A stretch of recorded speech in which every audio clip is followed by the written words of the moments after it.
Hello everyone. Sometimes we get confusions in regard with the words that refers to collective nouns. Today we'll discuss about it and learn about through the rules. Rule number 5. A group of things, a group of people, a crowd of people, a herd of animals, cattle, a flock of sheep, a regiment of soldiers, a congregation of worshippers are often supposed to be singular. These follow the structure like of plus plural noun and verb in its singular form. For examples, a group of people were there. A group of people, यहाँ आप देख रहे हैं एक group of, structure ऐसा है, verb लगा हुआ है, वर्ब जो है प्लूरल है, इसको आप सिंगुलर कर दे अर्थात वर्ब को वाज से रिप्लेस कर दे, वाज से हो जाएगा. एक क्राउड ऑफ वीमेन और देयर, यहाँ पर आर लगा हुआ है, एक क्राउड ऑफ वीमेन आप देख रहे हैं कलेक्टिव नाउन है. ऐसी दशा में स्ट्रक्चर जो डिमांड कर रहा है वो सिंगुलर वर्ब की डिमांड कर रहा है, आप आर को इसे रिप्लेस कर दें. A herd of cattle were there, यहाँ भी वही अवस्था है, कलेक्टिव नाउन से वाक्य की शुरुआत है और कलेक्टिव नाउन सब्जेक्ट है, इसके लिए आपने प्लूरल वर्ब का इस्तेमाल किया है, आर को आप इससे जो है रिप्लेस कर दें, सही हो जाएगा. A flock of sheep are stolen,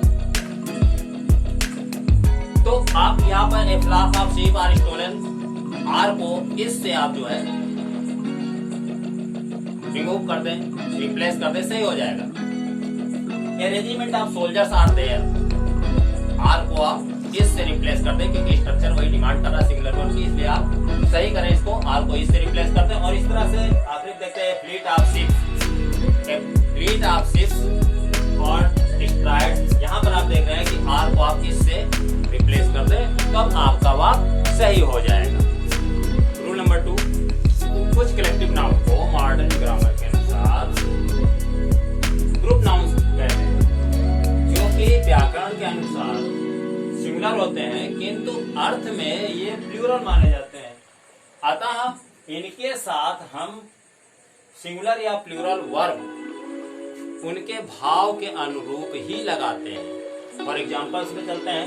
the public is are tired of demonstration, आप देख रहे हैं भाव के अनुसार अगर पब्लिक को बहुवचन में मान लिया अर्थ में, तब आप आर लगाइए, और अगर ग्रामेटिकली आपने इनको जो है सिंगुलर माना है तो आप इस लगाइए. तो इस तरह से अगला एग्जांपल देखते हैं. The committee has considered your request, यहाँ भी हैज और have according to the sense of meaning लगाया गया है. The vast majority of students needs financial support, यहाँ भी अर्थानुसार नीड्स या नीड का प्रयोग किया गया है, सही है. My family is very large, बहुत ध्यान से देखिए, my family is very large, my family जिसमें इंक्लूड होते हैं ब्रॉस सिस्टर यानी brother sister, father mother uncle, सारे लोग. अब यहाँ एक एक मेंबर आर वेरी टॉल, यहाँ पर उस परिवार में लंबे हैं लोग व्यक्तिगत रूप से, तो इस तरह से वहां पर आप आर लगाएंगे, इज नहीं लगा सकते. ए न्यू गवर्नमेंट, जब गवर्नमेंट को मिनिस्ट्री मंत्रालय समझा जाए तब सिंगुलर लगाते हैं, इज आर. इसी तरह से the government have decided to ease import licences, यहाँ पर गवर्नमेंट को द पीपल हु रूल, ऐसे लोग जो शासन करते हैं, अगर इस अर्थ में लिया गया तब वहां पर आप बहुवचन की क्रिया या ऑक्सिलरी वर्ब हेल्पिंग वर्ब लगाते हैं जो कि सही माना जाएगा. इस तरह से अगर नेक्स्ट रूल की तरफ देखें कि सिंगल अनडिवाइडेड बॉडी को कोई एकल अलग न किया हुआ बॉडी यानी सामूहिक रूप को क्या मानते हैं, सिंगुलर मानते हैं, और इसीलिए इनके साथ में सिंगुलर वर्ब का इस्तेमाल करते हैं. तो कोई भी ग्रुप हो जिसे जो अनडिवाइडेड सिंगल बॉडी माना जाए तो उसके साथ सिंगुलर वर्ब का इस्तेमाल किया जाएगा. एग्जांपल में देखें the public consist of you and me, यहाँ पर कंसिस्ट कंसिस्ट लगा करके गलत किया गया है, जबकि पब्लिक को बहुवचन मान लिया है, जबकि ये अनडिवाइड, पब्लिक को डिवाइड नहीं कर सकते। पब्लिक आपको क्या हो गई, पब्लिक जो है अनडिवाइडेड बॉडी है, तो कंसिस्ट लगाइए अर्थात सिंगुलर वर्ब का इस्तेमाल करिए। द ऑडियंस वर एनॉर्मस, यहाँ पर ऑडियंस को अनडिवाइडेड बॉडी मान करके आप वर हटा करके वाज का प्रयोग करिए अर्थात सिंगुलर वर्ब का इस्तेमाल करिए। आखिर में my company are opening a new factory, यहाँ my company is are opening a new factory, यहाँ कंपनी को अलग अलग मान लिया गया है, आप इनको सिंगल अनडिवाइडेड बॉडी मान लें, तब यहाँ पर इसका प्रयोग किया जाएगा। आर से, आर को इससे रिप्लेस कर दें, इस तरह से वाक्य सही हो जाएगा। नेक्स्ट रूल 4 में देखेंगे, goods premises people police breeches scissors shears, इनको ट्राउजर्स, इनको क्या मानते हैं, हमेशा प्लूरल मानते हैं। और एग्जांपल में देखेंगे, द गुड्स वाज सेंट, अगर आपने गुड्स के साथ में वाज लगाया जो कि गुड्स प्लूरल है, तो आप वेयर लगा करके वर्ब लगा करके आप सही कर लें।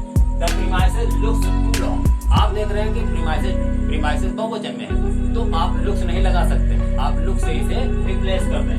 The police has arrived, police हमेशा बहुवचन में मानी जाती है, हिंदी में इसे एक वचन में कि पुलिस आ गई है ऐसा कहते हैं, तो हैव अराइव्ड यानी कि हैज को हैव से रिप्लेस कर दें।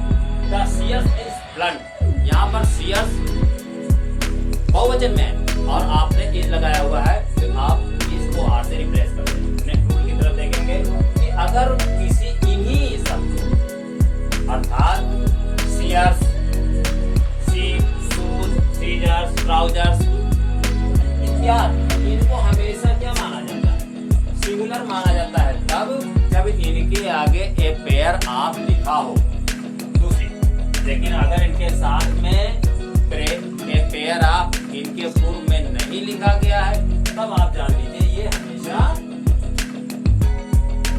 हमेशा प्लूरल माने जाएंगे। For example, the pair of scissors are mine, यहाँ पर द पेयर ऑफ आप देख रहे हैं पहले लगा हुआ है, प्रीसीड कर रहा है, तो आर हटा करके इज लगाइए, सही हो जाएगा। This pair of shoes belong to me, तो यहाँ पर पेयर ऑफ लगा हुआ है, इसलिए बिलोंग को बिलोंग्स में रिप्लेस कर दे, कन्वर्ट कर दे, सही हो जाएगा। और इसी तरह से अब चलते हैं कि ए पेयर हटा करके इन्हीं शब्दों को अगर हम देखते हैं तो कैसे ये वर्ब इनके साथ सहयोग करती है। तो ये देखें example, without a pair of A is shoes were dirty, बिल्कुल सही लिखा हुआ है। हिज ट्राउजर्स आर डार्क, बिल्कुल सही लिखा है।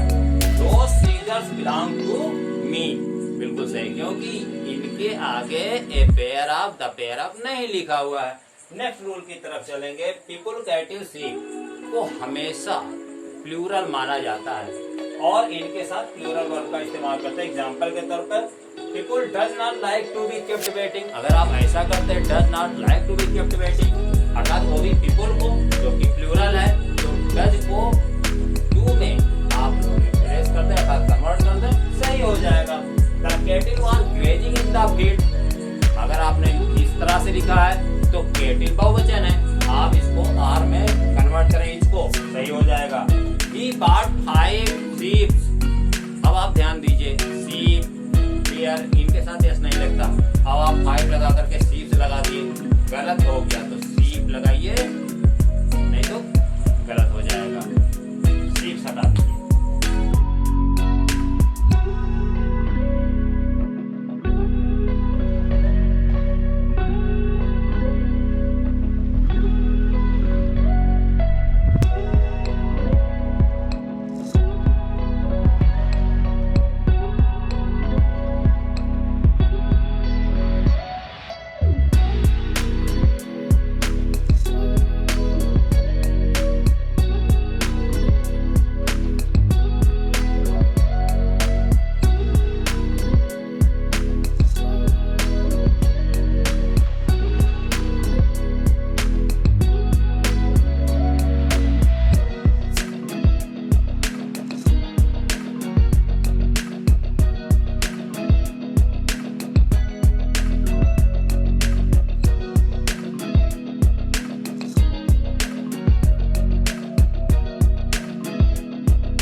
मोस्ट ऑफ, सम ऑफ के बाद अगर अनकाउंटेबल नाउन आता है तो इन्हें सिंगुलर माना जाता है।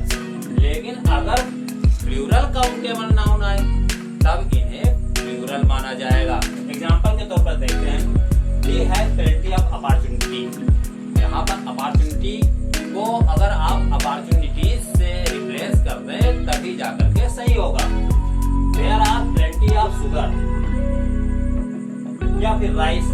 तो ये जो राइस है या शुगर है यहाँ पर ये अनकाउंटेबल है, तो ऐसी जगह पर आप आर को इज से रिप्लेस कर दें सही हो जाएगा।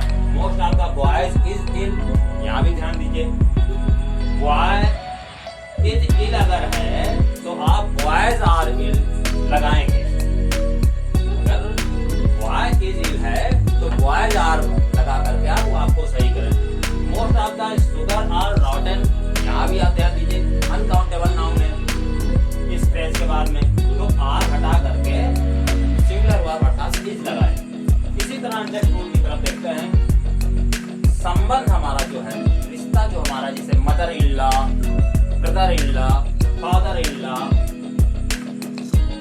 ये पासर बाई, इन्हें अगर आप बहुवचन बनाना चाह रहे हैं तो आप इसमें प्रथम नाउन के बाद में यस लगाइए, तब आप बहुवचन बना सकते हैं। जैसे उदाहरण देख लें, he has all mother in laws। यहाँ आप देख रहे हैं मदर इन लॉज, लॉज में यस लगा है, मदर में यस लगाइए और लॉज में से यस हटाइए तभी वाक्य सही होगा। I have my brother in laws, यहाँ भी वही गलती है, लॉज से यस हटाइए और इसके बाद ब्रदर में यस लगाइए तभी जाकर के ये कंपाउंड नाउन सही होगा, बहुवचन में होगा। तीसरा सम पासर बाइज आंसर होगा। यहाँ पर पासर बाइज, बाइज में यस अगर लगा है तो गलत है, नाउन में लगाइए, प्रथम नाउन में। यहाँ पर पासर्स बाई हो जाएगा तब जाकर के सही होगा। अगला रूल अगर देखते हैं कि कंपाउंड नाउन अगर दो नाउन से युक्त है अर्थात से बना है तो उसमें एस लगा करके आप बहुवचन बनाएंगे। तो कैसे बनाएंगे, तो आप यहाँ पर प्रथम नहीं बल्कि सेकंड नाउन में आप एस लगाइए और ये बहुवचन बन जाएगा। उदाहरण के तौर पर देखेंगे, my boys friend are very smart. यहाँ आप देख रहे हैं प्रथम में बॉयज फ्रेंड लिखा है, गलत हो गया है, बॉय फ्रेंड्स कर दें तभी जाकर के, क्योंकि फ्रेंड में एस लगेगा, सेकंड नाउन में एस लगेगा, बहुवचन बनकर तैयार हो जाएगा। सी बॉट सम फाउंटेन पेन, सी बॉट सम फाउंटेन्स पेन। यहाँ पर गलत क्या है, फाउंटेन्स यानी प्रथम नाउन में कंपाउंड नाउन के प्रथम नाउन में एस लगा है तो आप सेकंड नाउन में आप एस लगाइए तो बहुवचन बन जाएगा, फाउंटेन पेन्स हो जाएगा। आखिरी रूल पर अगर चलें तो दो शब्दों के कंपाउंड नाउन में यदि पहला शब्द मैन या वुमन हो तो आप जो है दोनों शब्दों को प्लूरल बनाएं तभी जाकर के ये सही होगा। उदाहरण के लिए मैन सर्वेंट है तो मैन सर्वेंट्स कर लें, वुमन सर्वेंट है तो वीमेन सर्वेंट्स कर लें, वुमन टीचर है तो वीमेन टीचर्स कर लें और वुमन डॉक्टर है तो वीमेन डॉक्टर्स कर लें। इस तरह से आप जो है प्लूरल ऐसे सब कंपाउंड शब्दों को बना सकते हैं। तो आज का टॉपिक यहीं पर समाप्त हुआ। लाइक करें, शेयर करें, सब्सक्राइब करें, बेल आइकन को दबाना बिल्कुल